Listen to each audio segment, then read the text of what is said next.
She's not our granddaughter. And we don't care if she dies. You are on your own. I'm standing in the ICU at 2:47 a.m., and the only sound louder than the ventilator is the question I keep asking myself. How do you survive watching your child fight for her life while the people who raised you walk away like she's already gone? Lila is 7 years old.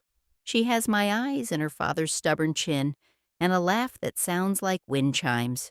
3 days ago, she was riding her bike down our street, singing something off-key and beautiful. Now she's intubated, sedated, wrapped in wires and gauze, and the kind of silence that makes you forget how to breathe yourself. The accident happened fast. A driver ran a stop sign. Leela didn't stand a chance. By the time I got to the hospital, she was already in surgery. By the time she came out, I was already someone else. A mother who understood that love and terror are the same thing when your child's heartbeat depends on a machine. I called my mother first, Doris. I don't know why I expected her to sound different, but I did. I thought crisis would soften her, the way it's supposed to. I thought she'd cry or pray or tell me she was on her way. Instead, she said, "We'll be there soon," in the same voice she uses to confirm dentist appointments. I called my father next, Frank. He said even less. Just, "Okay, Naomi, hang tight." My brother Evan didn't pick up. He texted back 2 hours later, "Praying for you guys." And that should have been my first clue. Not for Lila, not for her recovery, for you guys. Like Lila and I were a distant concept, a situation happening to someone else. But I was too tired to read between the lines. I was too focused on the doctor's words.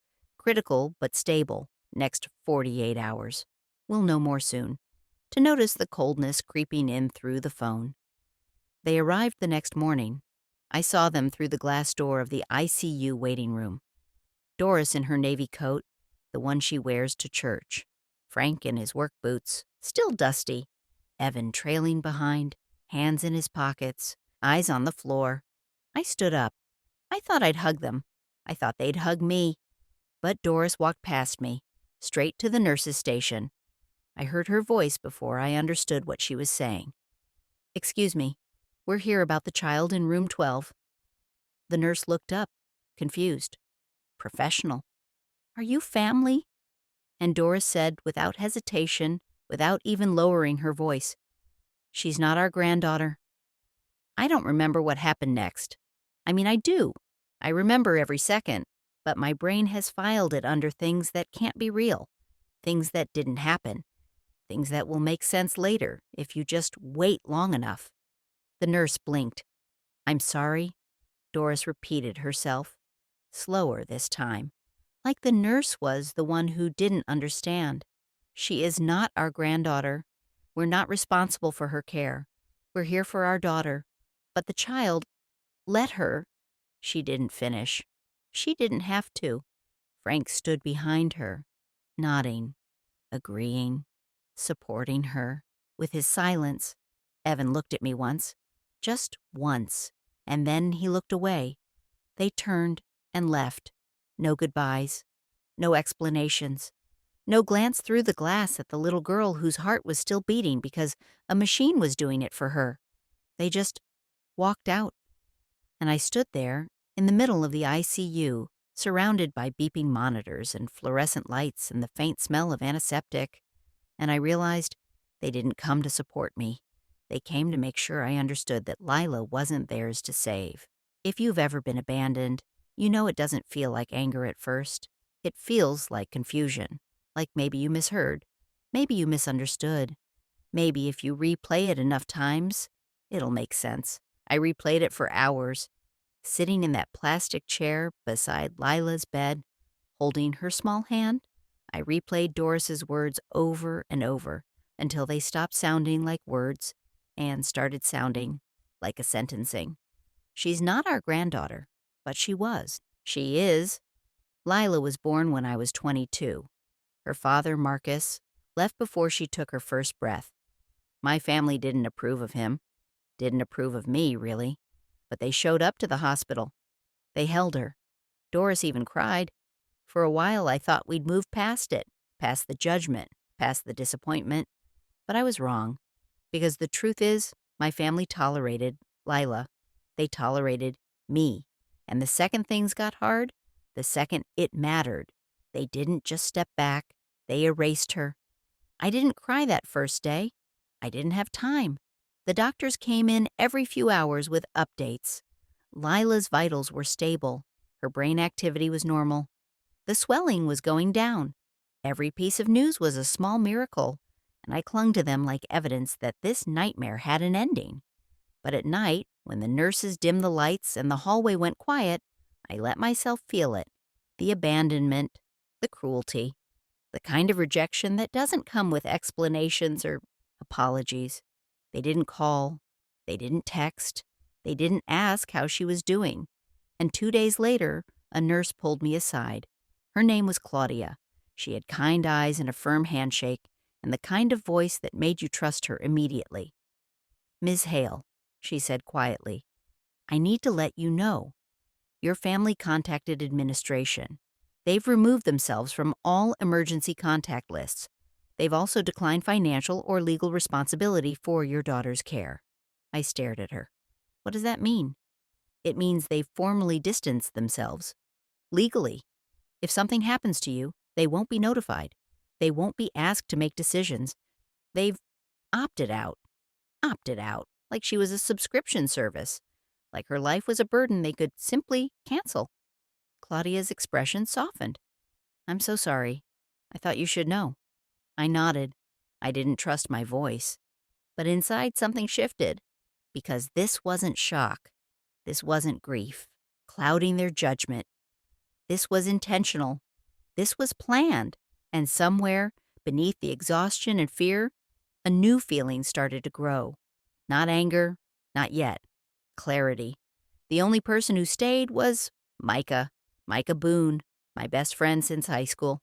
The kind of person who shows up without being asked, who doesn't need explanations, who just knows.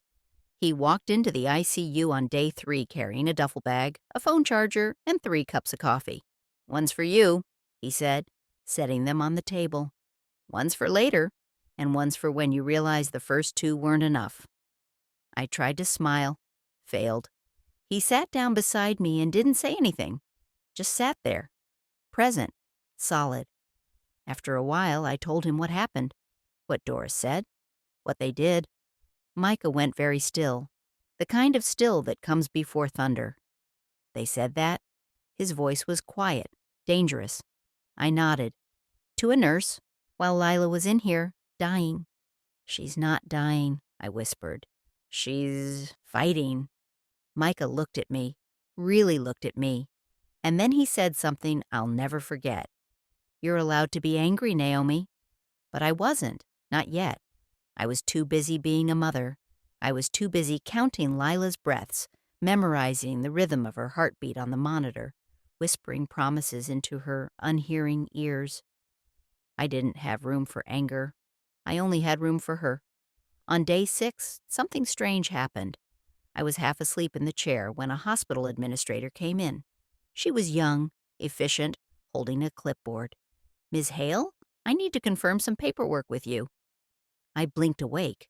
"What kind of paperwork?" "Beneficiary forms. Legal guardianship documents. We have records showing that Lila is the primary beneficiary of a trust established in her name. Is that correct?" I froze. I'd forgotten about that. 2 years ago, Marcus's grandmother passed away. She left everything to Lila. Not to Marcus. Not to me. To Lila. At the time, I didn't think much of it. It was a small estate, some savings, a property. I signed the papers because a lawyer told me to, but I didn't really understand what it meant.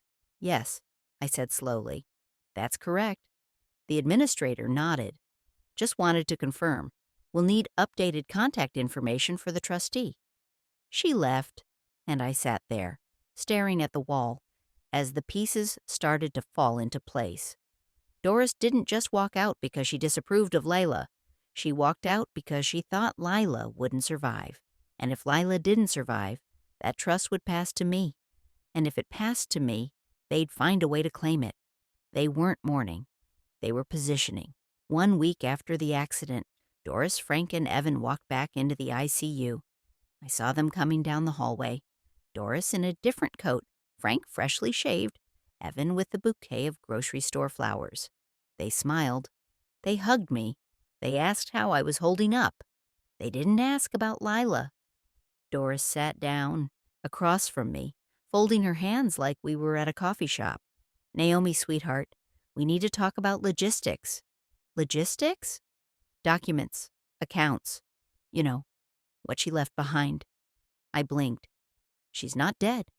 Of course not, Doris said quickly. But if something happens, we need to make sure things are in order. We want to help you handle it. Frank nodded. It's a lot to manage on your own. Evan set the flowers on the table. We're family. We should do this together. And for the first time in a week, I felt it. Anger. Cold. Clear. Absolute. Because they weren't here to help. They were here to take. I stood up slowly, walked to my bag, pulled out a folder I'd been carrying for 2 days. Actually, I said, I have something for you. I placed the folder on the table. Doris reached for it immediately, opened it like it was a birthday gift. And then her face changed. Frank leaned over, read it, went pale. Evan's hands started to shake because it wasn't a will. It wasn't bank details. It wasn't access codes. It was a legal notice, a formal document from Lila's trustee triggered by their attempt to remove themselves from responsibility while simultaneously seeking access to her estate. The letter was clear. Any family member who denied, abandoned, or attempted to claim assets from the minor beneficiary through fraudulent means would trigger an automatic investigation. And their exact words, captured in a hospital incident report filed by Nurse Claudia, were cited. She's not our granddaughter. The letter continued. Lila's trust is now frozen, protected, untouchable. Any further attempts to access, contest, or manipulate her estate will result in legal action.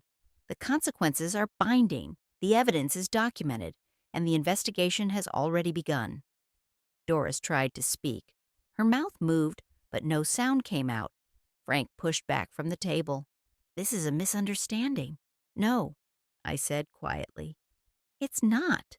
Evan looked at me panicked. Naomi, we didn't mean. You did. I kept my voice steady, calm. You meant every word. Doris finally found her voice. We were upset. We were scared. You weren't scared, I said. You were calculating. And then I did something I'd never done before. I let the silence sit. I didn't argue, didn't explain, didn't justify. I just let the letter speak for itself, because the truth doesn't need a defense. It just needs to be seen. They left without the flowers, without another word, without even a glance at Lila's room. And this time, I knew they wouldn't be back, not because they didn't want to, but because they couldn't. The trustee called me 2 days later. Her name was Miranda Cross. She was sharp, professional, and deeply unimpressed by my family's behavior. Ms. Hale, I want you to know that the moment your family attempted to remove themselves from responsibility, while simultaneously seeking information about the estate, it triggered every alarm we have. I didn't know that was possible, I admitted. It's rare, Miranda said, but it's exactly why these protections exist. Your daughter's grandmother was very specific in her instructions. She wanted Lila protected from everyone, including family. My throat tightened. She knew, she suspected, and she made sure that if anyone tried to take what was Lila's, they'd lose more than money. What do they lose? Miranda paused. Their credibility, their access, and in some cases, their legal standing to contest anything in the future. I exhaled slowly. So it's over. It's over, Miranda confirmed. Lila's estate is secure, and your family has no claim. I thanked her, hung up, and for the first time in 2 weeks I cried, not because I was sad, because I was relieved, because Lila's future, whatever it looked like, was protected, and the people who tried to erase her couldn't touch it. Over the next few weeks, my phone wouldn't stop ringing. Doris called 17 times. I didn't answer. Frank left voicemails. I deleted them without listening. Evan sent texts, long ones, apologetic ones. explaining that he didn't understand what was happening and just wanted to help. I blocked his number. Because here's the thing about people who abandon you in a crisis. They don't come back because they've changed. They come back because the consequences caught up, and I wasn't interested in managing their guilt. I was interested in protecting my daughter. Lila woke up on day 19. Her eyes opened slowly, confused and scared, and the first thing she said was, "Mama." I grabbed her hand. "I'm here, baby. I'm right here." She cried. I cried. The nurses cried. And Micah, who'd been sitting in the corner reading a magazine, stood up and said, "Welcome back, kid." Lila smiled. Weak, tired, but real. And I realized this was the ending my family didn't wait for. This was the miracle they walked away from. And they would never get to claim it. 2 months later, I got a call from Doris. Not a voicemail, a real call. I answered because I wanted to hear what she'd say. "Naomi." Her voice was tight, strained. "We need to talk." "No," I said calmly. "We don't. You can't just shut us out." "I didn't shut you out. You left." Silence. "You said she wasn't your granddaughter. You walked out while she was dying. You tried to take what was hers. And now you want to talk? We made a mistake." "No," I interrupted. "You made a choice." And then I hung up because I didn't owe her an argument. I didn't owe her forgiveness. I didn't owe her anything. Lila recovered slowly. Physical therapy, speech therapy, weeks of doctor's appointments and insurance battles and late-night moments where she woke up crying from nightmares. But she recovered, and I learned something I didn't expect. Cutting people off isn't about revenge. It's about boundaries. It's about deciding who gets access to your life, your love, your child. And my family didn't earn that access. They forfeited it. Not because I was angry, but because they showed me who they were, and I believed them. People ask me sometimes if I regret it, if I feel guilty, if I think I should have given them another chance. And the answer is no. Because I've learned that grace isn't the same thing as tolerance, and protecting your child isn't the same thing as holding a grudge. I gave them every opportunity to show up, and they chose to walk away. So when they came back, not with apologies, but with entitlement, I chose to let the truth do the talking. I chose to let the consequences stand. I chose to protect what mattered most, and I would do it again, every single time. Lila is 8 now. She's learning to ride her bike again. She started drawing these elaborate pictures of helicopters and mountains and oceans, all in bright, chaotic colors. She asks about my family sometimes, about why we don't see Grandma Doris or Grandpa Frank anymore. And I tell her the truth, in a way she can understand. Some people don't know how to love you the way you deserve. And that's okay, because the people who do, they're the ones who matter. She nods, thinks about it, then goes back to her drawing, and I realize she's going to be okay. Not because she has money in a trust, not because I fought some legal battle, but because she knows she's loved. By me, by Micah, by the people who stayed. And that's the legacy my family couldn't take, no matter how hard they tried. If you've ever been in a hospital room, watching someone you love fight for their life, you know that time moves differently. Minutes feel like hours. Hours disappear, and the whole world shrinks down to the sound of a heart monitor and the rise and fall of a chest. For 19 days, that was my entire universe. And in that time, I learned something I wish I didn't have to learn. Some people only show up only when they think there's something to gain, and when that something disappears, or when the cost gets too high, they disappear too. My family didn't abandon Lila because they didn't care. They abandoned her because they thought she wouldn't survive long enough for it to matter. And when she did, when the machines came off and the doctors started using words like recovery and progress, they panicked because they'd already made their choice. And now the evidence was recorded. The hospital had their words. The trustee had their intentions. The law had their fingerprints. And there was no way to undo it. 3 months after Lila came home, I got a letter. Not from Doris, not from Frank, from a lawyer. It was a cease and desist, claiming that I had defamed my family by misrepresenting their intentions and interfering with their relationship with Lila. I read it twice. Then I called Miranda. She laughed, actually laughed. "They're bluffing," she said. "They have no legal standing, no case. And frankly, if they push this, it'll only make things worse for them. So I don't have to respond." "You don't have to do anything," Miranda said. "The documentation speaks for itself. Let them waste their money if they want. But this is desperation." I filed the letter away, and I realized they weren't trying to repair the relationship. They were trying to rewrite the story. But the story was already written, and the ending wasn't theirs to change. Micah and I were sitting on my porch one evening, watching Lila chase fireflies in the yard. "You ever think about reaching out to them?" he asked. I shook my head. "No, not even for closure?" "I have closure," I said. "I have the truth. I have Lila. That's all the closure I need." He nodded, took a sip of his beer. "You're stronger than I thought." "I'm not strong," I said. "I'm just done." And I meant it, because strength isn't about holding on. Sometimes strength is knowing when to let go. Last week, Lila asked me if she was rich. We were sitting at the kitchen table, eating spaghetti, and she just came out with it. "Mama, am I rich?" I paused. "Why do you ask?" "Because Emma at school said her grandma left her money, and I remembered Grandma Iris left me something too."